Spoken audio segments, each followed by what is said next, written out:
PaleoChick and welcome back to my channel. If you're new, welcome. Glad to have you here.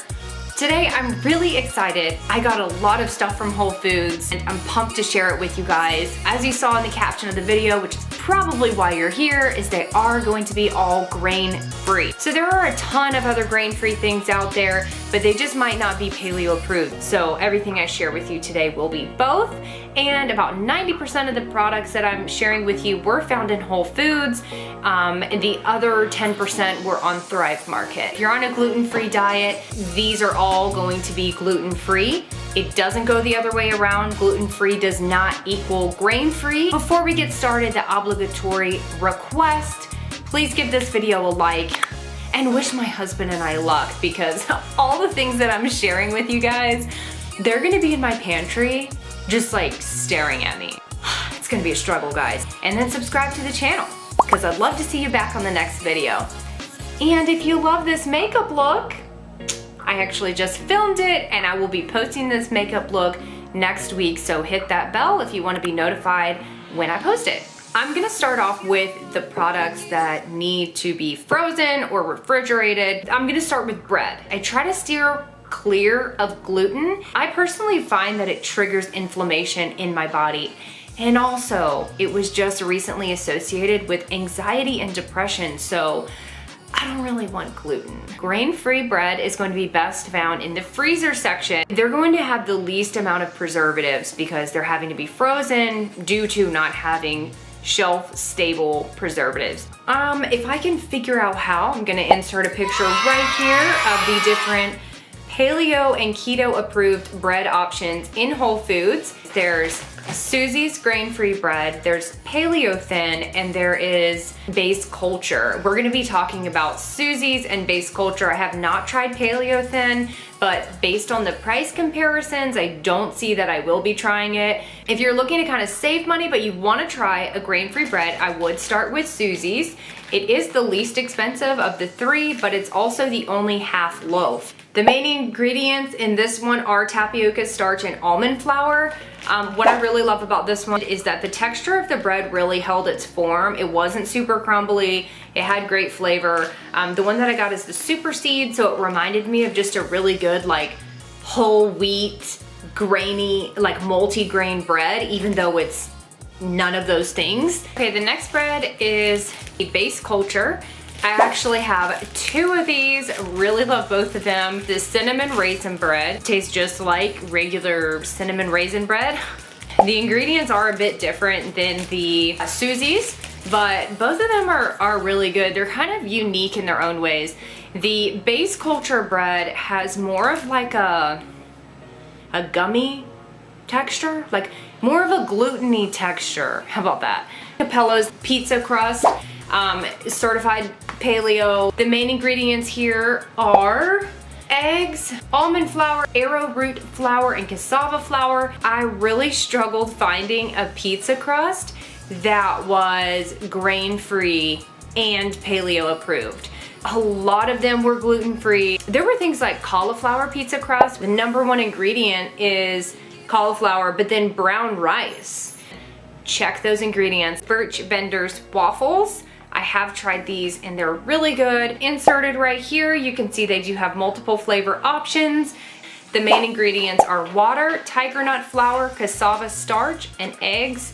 Moving on to my favorite pasta finds.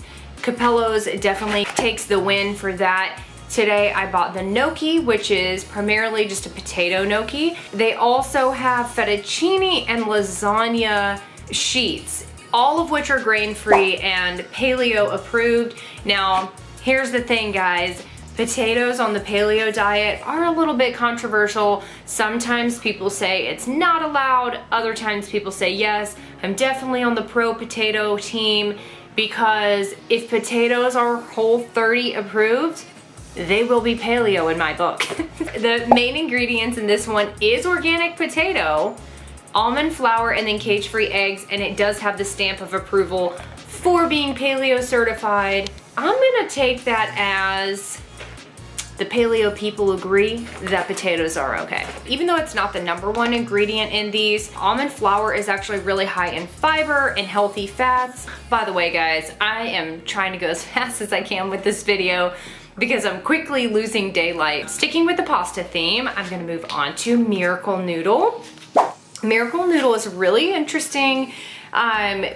Already made pastas. So they have, this one is the angel hair noodle, but they do have like macaroni, fettuccine, all kinds of different options. And this is what it looks like. As you can see, it's like a white noodle that really favors the texture of a spaghetti noodle or just a regular pasta. The ingredients are just 3 ingredients, so we do love that. It is water, konjac flour, and lime water. So konjac is made from a root similar to how cassava flour is made. Just a couple of things I'll say about it. So my husband likes it. If I make it, you know, he doesn't know that it's not real pasta, if I can say that. The texture is very similar to a regular pasta noodle. I am like a weird texture person. It's not that I dislike it, but it is just like just a tweak off on the texture. The other thing is, don't be alarmed when you open it, the liquid that it's packed in, it does kind of have a fishy smell, which sounds deterring, but it goes away. It's like once you rinse them and drain them, it's just that konjac flour has kind of a fishy smell. Okay, last pasta I have for you is one that I have not tried. I scouted this at Whole Foods. It's called Soley, and it's 1 ingredient. It's spaghetti squash. So a lot of us have seen the zucchini noodles or spaghetti squash noodles that are already cut and spiraled for you. This one's a little bit different because it's actually dried. Boil noodles for about 5 minutes until they are al dente, and then rinse them under cool water. Moving on to tortilla options. Siete is a great brand. They actually have 3 different options, actually 4 different, maybe 5. They have a lot of options. I will insert a picture right here. And they also have a burrito tortilla. So this time I got the cashew flour one because they didn't have the cassava flour, which is my favorite one. And of course the main ingredient is cashew flour, then arrowroot flour, water, apple cider, etc. Short ingredient list, which we love.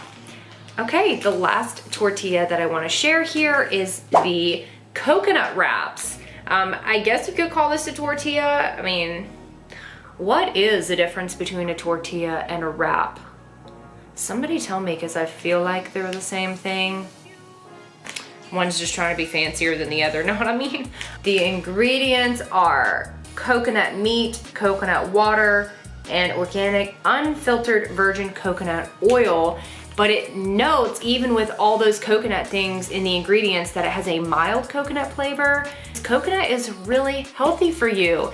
It is high in fiber and healthy fats, so that's a win.